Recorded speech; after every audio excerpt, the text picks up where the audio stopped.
Di sebuah desa kecil di pinggiran Jawa Tengah, aroma sedap ayam dan bebek panggang selalu tercium setiap sore.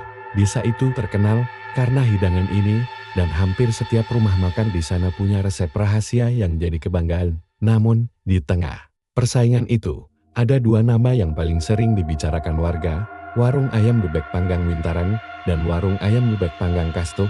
Pak Kasto, seorang pria berumur 45 tahun, baru saja memulai usahanya beberapa bulan terakhir bersama istrinya, Bu Titi. Mereka mengelola warung sederhana di depan rumah. Mereka punya dua anak kecil, Bayo, bocah laki-laki berumur 7 tahun yang masih duduk di kelas 1 SD, dan Rara, bayi mumil berumur 1 tahun yang baru bisa berjalan tertatih-tatih. Sejak membuka warung, harapan besar mengisi hati Pak Kasto. Ia membayangkan warungnya akan ramai pembeli, uang mengalir, dan hidup mereka membaik. Namun kenyataannya jauh dari harapan. Hampir setiap hari, hanya 1 atau 2 piring ayam panggang yang laku, sisanya terbuang percuma. Sementara itu, warung Pak Wintaran yang berada tak jauh dari situ selalu penuh sesak. Bahkan pembeli rela antre panjang di pinggir jalan. Setiap kali lewat di depan warung Wintaran, hati Pak Kasto terasa panas. Ia melihat pembeli tertawa sambil membawa bungkusan ayam panggang, sementara warungnya sendiri sepi bagai kuburan. Apa kurangnya masakanku? Apa mereka sengaja boikot warungku? Pikirnya geram. Suatu sore, ketika warungnya kembali sepi, Bu Titi mencoba menenangkan suaminya. Kita sabar saja, Mas, mungkin rezekinya belum datang. Lagi pula usaha itu butuh waktu, ucap Bu Titi sambil menggendong Rara yang mulai rewel. Tapi kesabaran bukan lagi pilihan bagi Pak Kasto. Hutang menumpuk di warung sembako, listrik hampir diputus, dan uang sekolah Bayu belum dibayar. Ia merasa dunia seakan menekan dari segala arah. Malam itu, setelah menutup warung, Pak Kasto duduk di teras, merokok sendirian. Suara jangkrik di kebun terdengar nyaring, bercampur dengan aroma aran yang masih tersisa dari tungku panggangan. Lalu, suara tawa terdengar dari arah jalan. Sekelompok pelanggan keluar dari warung Pak Wintaran sambil membawa bungkusan makanan. Warung Wintaran memang juara, rasanya nagih banget. Terdengar salah satu dari mereka berseru. Kata-kata itu menusuk telinga Pak Kasto. Tangannya mengepal begitu keras hingga puntung rokok hampir hancur di genggaman. Malam itu, pikirannya mulai dipenuhi bayangan cara cepat untuk mengalahkan Wintaran. Tak lama kemudian, seorang pria tua berkulit legam dan mata tajam tiba-tiba muncul dari kegelapan jalan. Ia mengenakan baju lusuh, tapi langkahnya mantap. Tanpa permisi, ia duduk di bangku warung yang sudah kosong. Warung sepi, ya. Suaranya berat, tapi seakan mengandung senyum sinis. Pak Kasto tertegun. Bapak siapa? Orang yang bisa bikin warungmu seramai warung sebelah, bahkan lebih. Jawabnya singkat. Perkataan itu membuat dada Pak Kasto berdegup kencang. Apa maksudnya? Tanya Kasto hati-hati. Pria itu menatapnya lekat-lekat, lalu membungkuk sedikit. Di desa ini, ada cara. Cara yang sudah dipakai orang-orang sejak dulu. Kalau mau dagangan laris dan orang terus kembali, kau harus memberi makan pada yang tak terlihat. Seketika, udara terasa dingin. Angin malam yang tadi hangat, tiba-tiba menusuk tulang. Pak Kasto tak berkedip, mencoba memahami maksud pria itu. Pesugihan, bisik pria itu, hampir tak terdengar. Pesugihan khusus untuk ayam dan bebek panggang, syaratnya sederhana. Tapi tidak semua orang berani. Pak Kasto menelan ludah. Syaratnya apa? Pria itu tersenyum tipis, tapi matanya tak memancarkan kehangatan. Tumbal, nyawa manusia, dimulai dari orang yang paling dekat denganmu. Jantung Pak Kasto seperti terhenti sesaat. Ia ingin tertawa dan menganggapnya omong kosong, tapi tatapan pria itu begitu nyata, begitu menusuk. Saat ia berkedip, pria itu sudah tak ada lagi di bangku warung, menghilang begitu saja, seolah lenyap bersama hembusan angin malam. Pak Kasto terduduk lemas, tapi di kepalanya, kata-kata itu terus bergema. Orang yang paling dekat denganmu.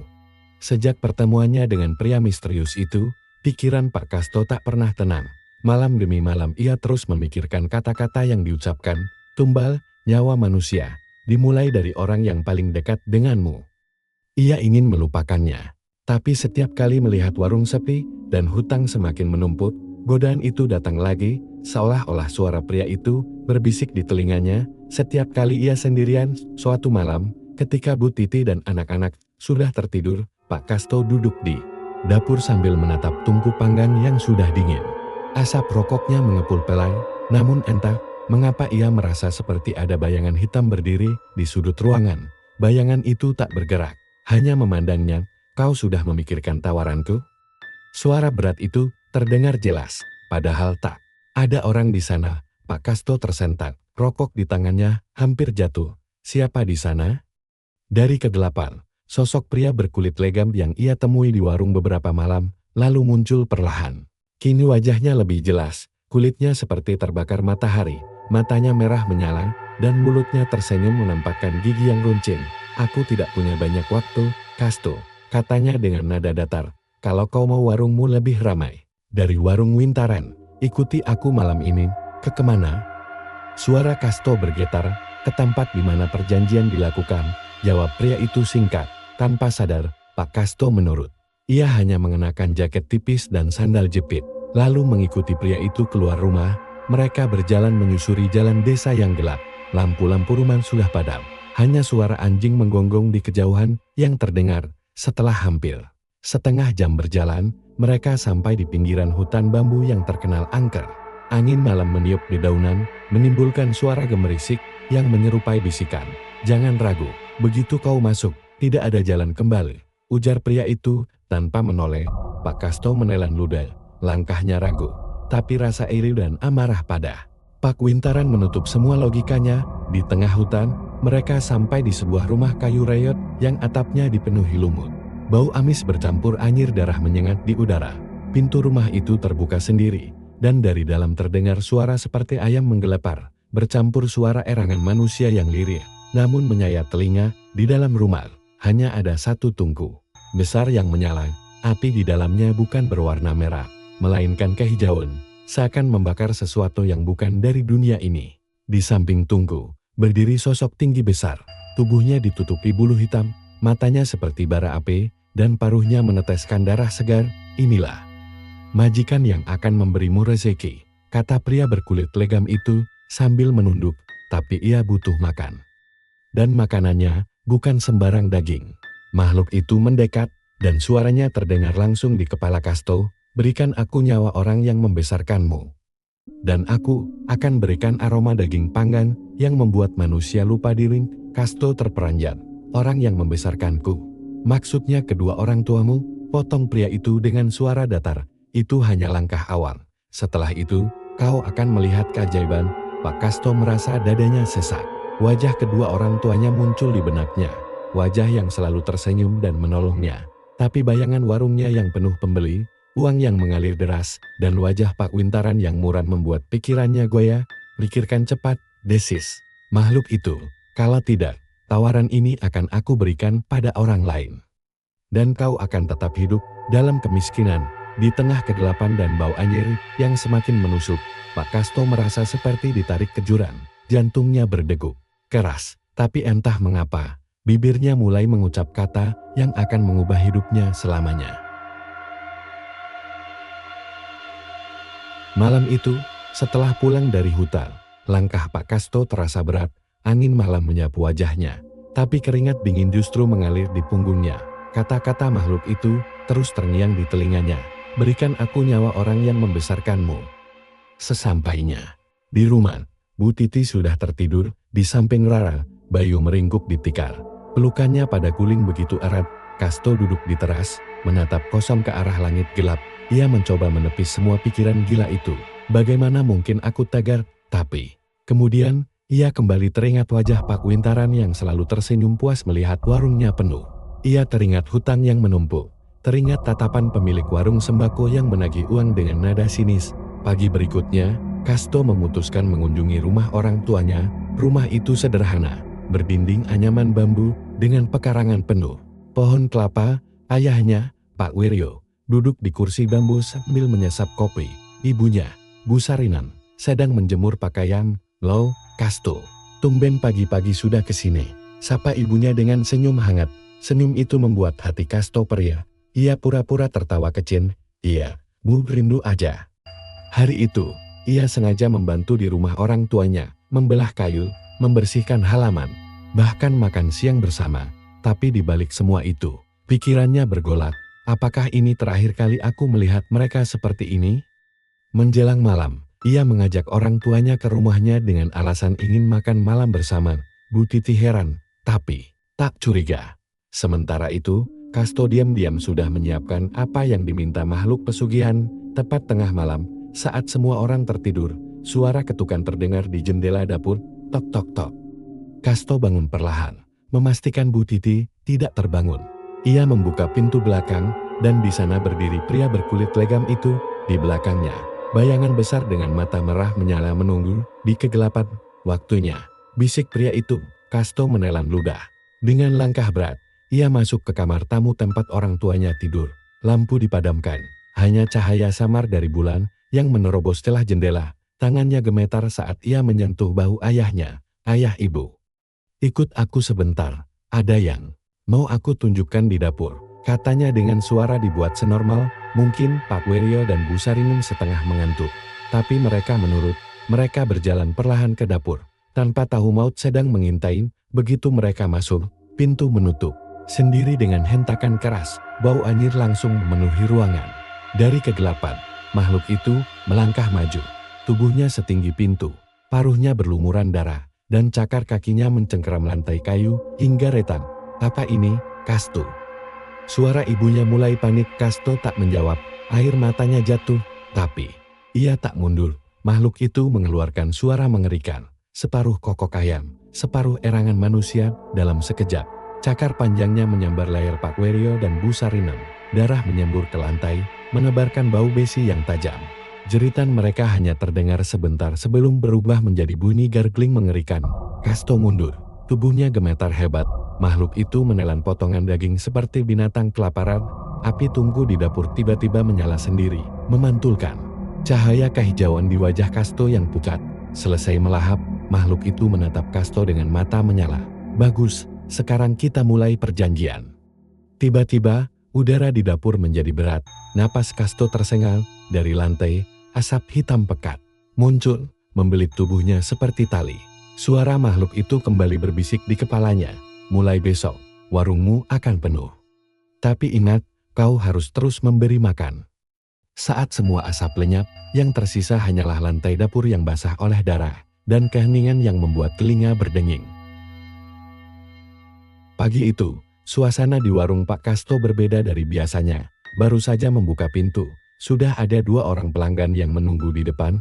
Mereka tersenyum ramah, seolah-olah sudah lama ingin mencoba masakan Kasto. Mas, ayam panggang 1. Bebeknya juga sekalian, kata salah satu dari mereka. Kasto heran, tapi langsung menyiapkan pesanan. Bau daging yang dipanggang di atas arang menyebar cepat ke udara. Entah mengapa, aroma itu terasa lebih kuat, lebih menggoda dari biasanya. Bahkan Bu Titi yang membantu di dapur merasa aneh. Ini bumbunya sama seperti kemarin, tapi kok wanginya beda ya? Tanya Bu Titi sambil mengipas tungku. Kasto pura-pura tidak mendengar. Dalam hatinya ia tahu, ini adalah hasil dari tumbal semalam. Ia mencoba mengusir bayangan wajah orang tuanya yang terakhir kali ia lihat sebelum makhluk itu mencadik mereka. Tak butuh waktu lama, warung kecil itu mulai dipenuhi orang. Mereka datang berbondong-bondong, bahkan ada yang mengantre di luar. Semua memuji rasa ayam dan bebek panggang Kasto yang katanya belum pernah mereka rasakan seumur hidup. Beberapa pelanggan bahkan terlihat aneh. Mata mereka sayu, mulut mereka mengunyah cepat, dan ketika selesai makan, mereka langsung memesan lagi, seolah tak pernah kenyang. Mas Kasto, ayamnya ini bikin ketagihan, besok saya bawa keluarga. Ya, ujar seorang bapak sambil menjilat jemarinya yang belepotan bumbu. Kasto hanya tersenyum tipis. Di dalam dadanya, rasa senang bercampur dengan rasa ngeri. Ia tahu semua ini bukan karena resepnya, tapi karena sesuatu yang jauh lebih kelam. Malamnya, saat menghitung uang, hasilnya luar biasa. Pendapatan sehari itu lebih besar dari total penjualan selama sebulan sebelumnya. Bu Titi kegirangan memeluk suaminya. Mas, kita bisa lunasi hutang ini minggu depan, serunya. Namun, di tengah kebahagiaan itu, hal-hal aneh mulai terjadi. Ketika Bu Titi membuka tungku untuk membersihkan arang, ia sempat melihat sekilas bentuk yang membuatnya merinding. Di antara potongan daging ayam, ada bentuk seperti jemari manusia kecil, lengkap dengan kuku. Tapi saat ia berkedip, bentuk itu hilang, seolah hanya ilusi. Malamnya, suara aneh terdengar dari dapur, seperti suara ayam berkokok.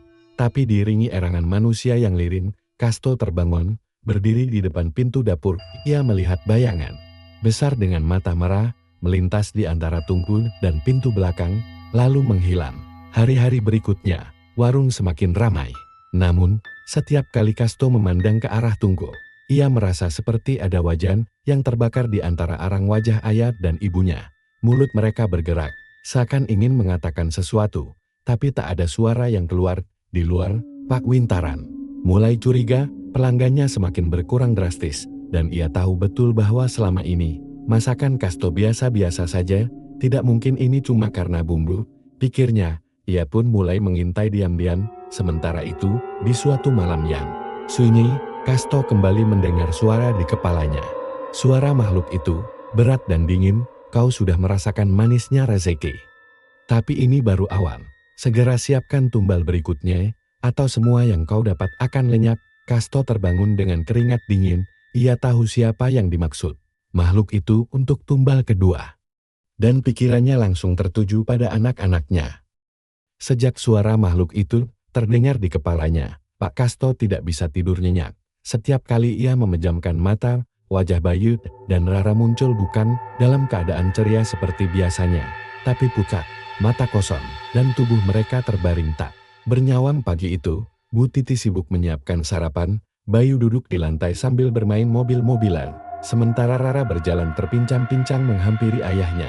Bayi itu mengangkat tangannya minta digendong, membuat hati Kasto seperti diremas. Kau sudah merasakan nikmatnya rezeki. Sekarang saatnya memberi makan lagi.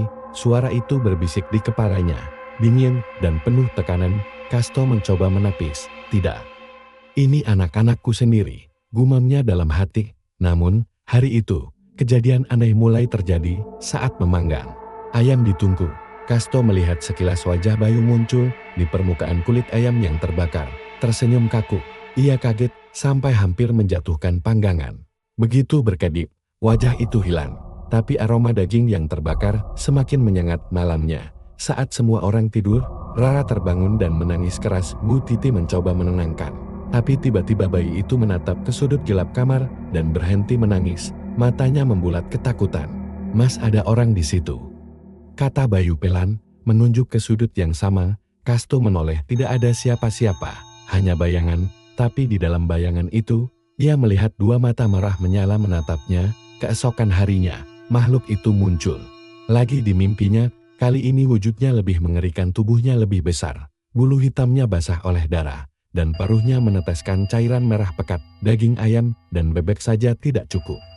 Aku butuh yang segar, yang masih muda, desisnya. Aku tidak akan melakukannya, jawab Kasto dengan suara bergetar. Makhluk itu tertawa. Suara tawanya seperti campuran kokok ayam dan jeritan manusia. Kalau kau menolak, aku akan mengambil mereka dengan caraku. Dan percayalah, itu akan jauh lebih menyakitkan. Sejak mimpi itu, Rara menjadi sering sakit-sakitan. Tubuhnya panas dingin tanpa sebab, dan setiap malam ia terbangun menjerit. Bayu pun mulai berubah, sering melamun. Matanya sayu seperti orang dewasa yang lelah.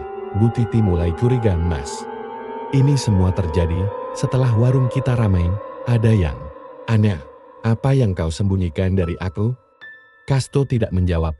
Ia hanya keluar rumah, berjalan menuju pinggir hutan. Di sana, pria berkulit legam sudah menunggunya. Kau sudah lihat tanda-tandanya kan? Kalau tak kau serahkan, mereka akan mati perlahan-lahan. Serahkan saja, dan semuanya selesai cepat, ujarnya dingin. Hati Kasto seperti disayat. Ia tahu, jika ia menolak, penderitaan anak-anaknya akan panjang dan mengerikan. Tapi jika ia menyerahkan mereka, ia sendiri yang akan menjadi algojo darah dagingnya. Malam itu hujan turun deras, petir menyambar berkali-kali. Di dalam rumah, Bu Titi tertidur pula sambil memeluk Rara.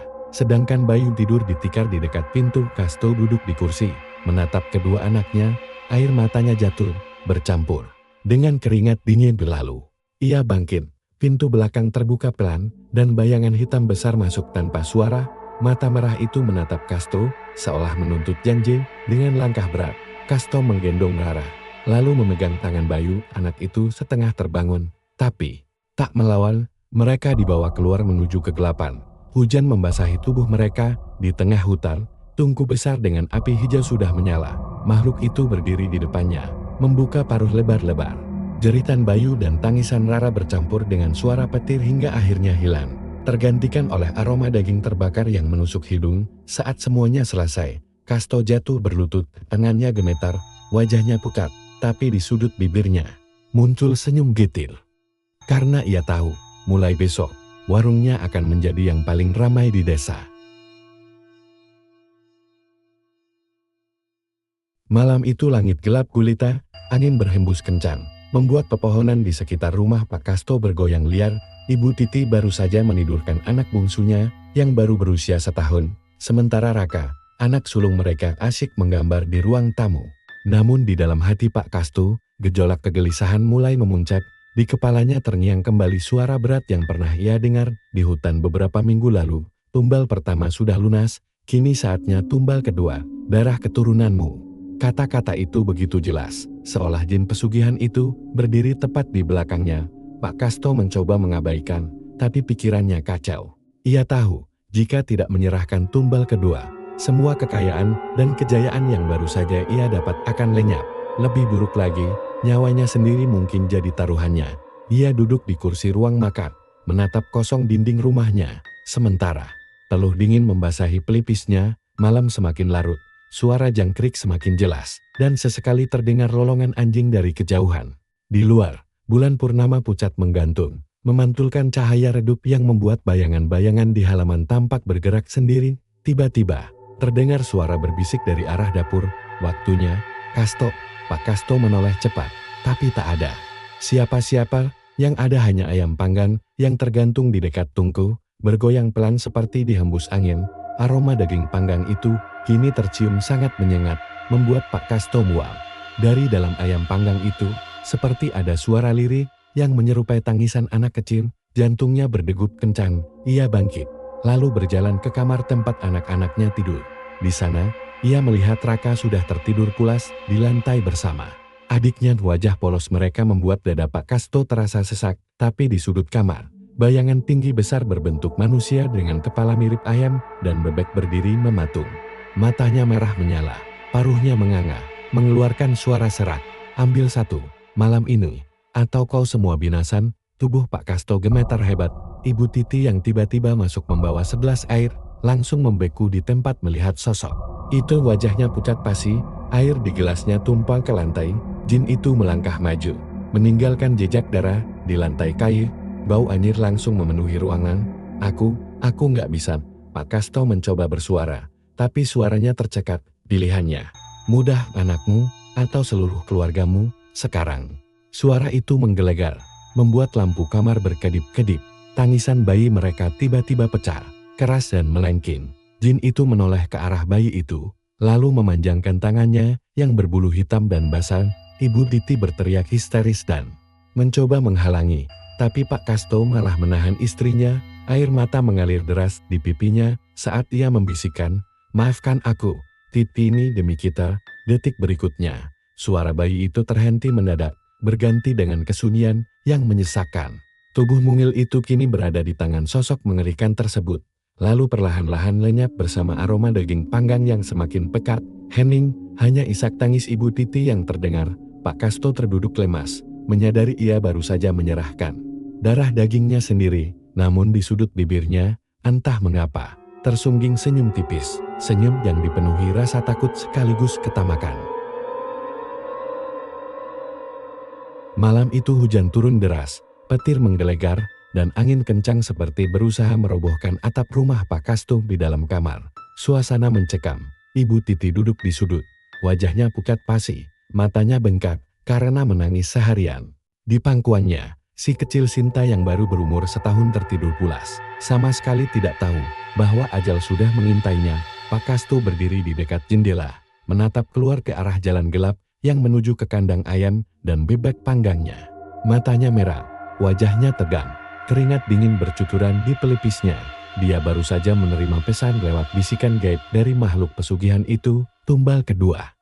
Anakmu sendiri, darahnya harus mengalir malam ini, atau semua kekayaanmu akan musnah. Di luar, Bayangan tinggi berwujud siluet hitam dengan mata merah menyala berdiri di tepi pekarangan, tidak bergerak, hanya menatap rumah itu dengan tatapan lapar.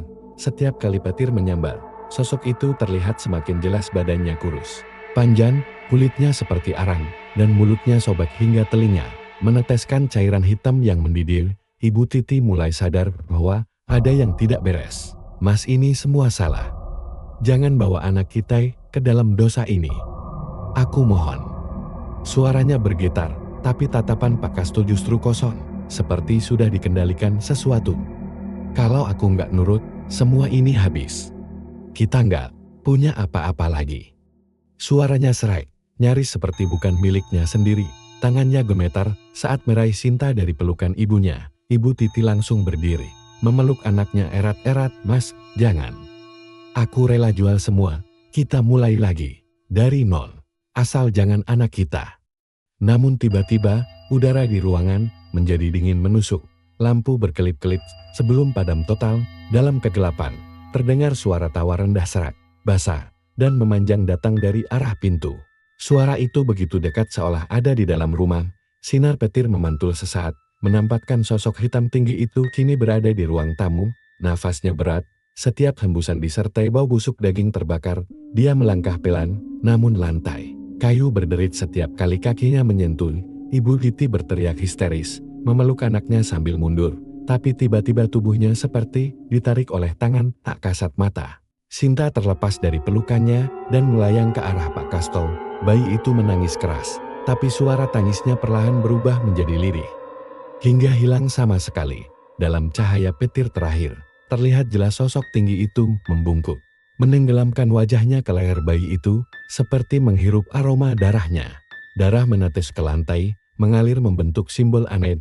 Pak Kasto jatuh berlutut, menangis, tapi di wajahnya ada senyum tipis yang menyeramkan. Ibu Titi menjerit hingga suaranya parau, lalu pingsan di tempat. Di luar, hujan berhenti mendadak. Sosok hitam itu perlahan memudar, meninggalkan aroma amis dan bekas darah yang tak akan pernah bisa hilang dari rumah itu. Itu malam, ketika tumbal kedua diambil, namun tanpa disadari, setiap tumbal justru makin mendekatkan giliran mereka sendiri. Dan bayangan maut kini sudah mengintai lebih dekat. Malam itu, warung ayam dan bebek panggang Pak Kasto terlihat jauh lebih ramai dari biasanya. Angin malam bertiup pelan, membawa aroma daging panggang yang menggoda setiap orang yang lewat. Api di tungku memerah, dan asap mengepul pekat, seolah menyelimuti warung itu dalam kabut tipis yang aneh. Namun di balik aroma lezat itu, tersimpan rahasia mengerikan. Malam ini adalah malam pengambilan tumbal kedua. Di dapur, Ibu Titi terlihat sibuk memotong daging dengan tatapan kosong. Tangannya gemetar, tapi entah kenapa tubuhnya terus bekerja seperti dikendalikan. Di luar, suara anak-anak mereka, Sinta 7 tahun dan bayi Bagas 1 tahun, terdengar bermain. Pak Kasto berdiri di pintu belakang, wajahnya pucat namun matanya memancarkan tekad yang mengerikan. Dia tahu, sebentar lagi ia akan melakukan sesuatu yang tak akan pernah bisa dihapus dari ingatannya. Tiba-tiba, lampu dapur berkedip-kedip, api tungku meredup, lalu membesar tanpa kendali, memercikan bara ke lantai. Dari sudut dapur, terdengar suara lirih, suara seperti bisikan yang menggetarkan tulang. Kasto, waktunya. Tumbal kedua. Darah anakmu akan mengikat janji kita. Pak Kasto menelan ludah, jantungnya berdetak kencang. Tapi mereka anakku sendiri. Suaranya bergetar, bisikan itu berubah menjadi tawa serak yang menusuk telinga. Janji adalah janji. Ingat, tanpa tumbal, semua yang kau miliki akan hancur, termasuk warungmu. Malam semakin mencekam. Ibu Titi tiba-tiba berjalan menuju anak-anak dengan langkah pelan, seperti sedang terhipnotis. Di tangannya ada pisau dapur yang masih berlumur darah ayam. Mata Ibu Titi kosong, bibirnya bergerak tanpa suara. Sinta yang sedang bermain boneka menatap ibunya dengan bingung. Ibu, kenapa matanya aneh? Tanya Sinta pelan. Bayi Bagas mulai menangis keras. Tangisan itu membuat suasana makin tegang. Pak Kasto melangkah maju.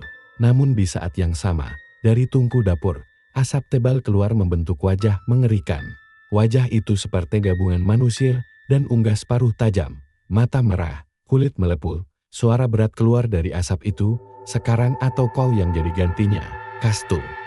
Ibu Titi mulai mengangkat pisaunya tinggi-tinggi. Sinta mundur ketakutan. Berteriak memanggil ayahnya, Pak Kasto, dengan wajah penuh keringat. Mengambil langkah cepat dan merebut pisau itu. Tapi saat dia menyentuh gagang pisau, matanya berubah merah darah. Dan sebuah dorongan tak terkendali masuk ke dalam pikirannya. Tangannya bergerak sendiri, mendekat ke anak-anaknya. Di luar, angin tiba-tiba berputar kencang, membuat pintu warung terbuka lebar. Beberapa pelanggan yang masih makan memandang ke arah dapur, tapi entah kenapa mereka seperti tak melihat apapun. Mata mereka kosong, hanya mengunyah daging panggang tanpa henti. Jeritan anak-anak pecah di malam itu diiringi suara tawa panjang yang bergema di seluruh warung. Darah mengalir di lantai dapur, meresap ke tungku, membuat api membesar hingga menyala merah kehitaman. Aroma daging panggang bercampur bau bisi darah menyebar ke seluruh ruangan. Pak Kasto berdiri kaku, tubuhnya bergetar dan di kakinya tergeletak tubuh kecil yang tak lagi bergerak. Malam itu, warung ayam dan bebek panggang Pak Kasto mencatat sejarah kelam. Tumbal kedua telah diambil, dan jin pemangsa yang bersemayam di tungku itu kini semakin kuat, menunggu tumbal terakhir, keluarga Pak Kasto sendiri.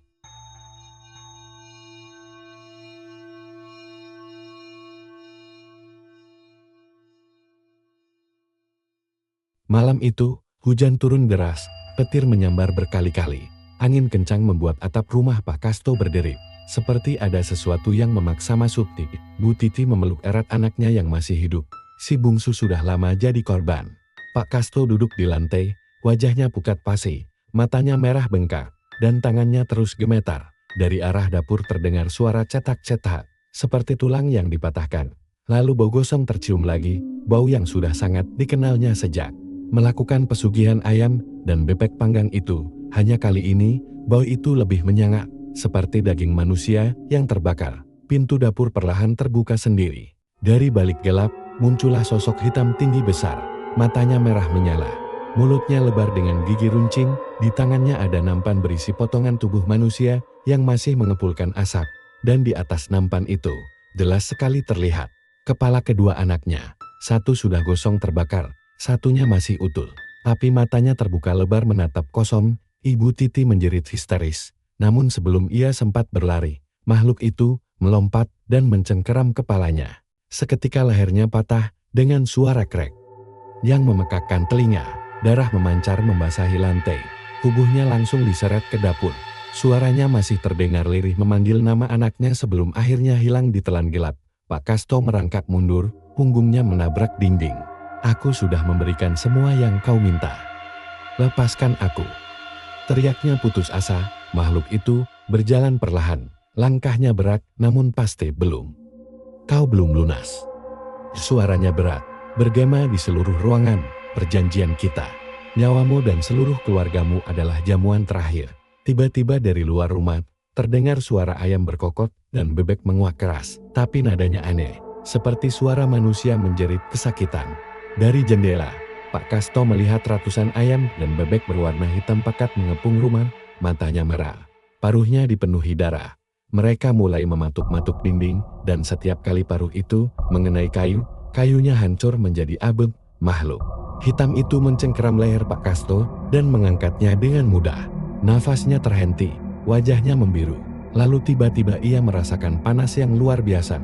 Kulitnya mulai mengelupas, dagingnya meleleh seperti dibakar dari dalam. Ia menjerit sekuat tenaga, namun suaranya tertelan oleh suara gemuruh ayam dan bebek yang kini masuk ke dalam rumah, mematuk, mengoyak, dan memakan tubuhnya hidup-hidup.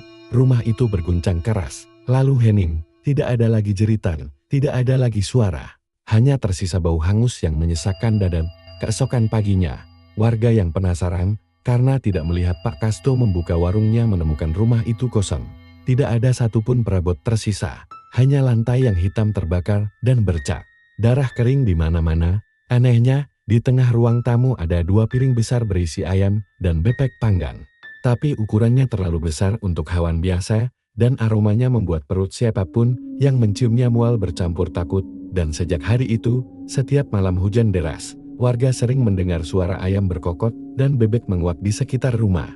Itu suara yang terdengar seperti rintihan manusia yang disiksa.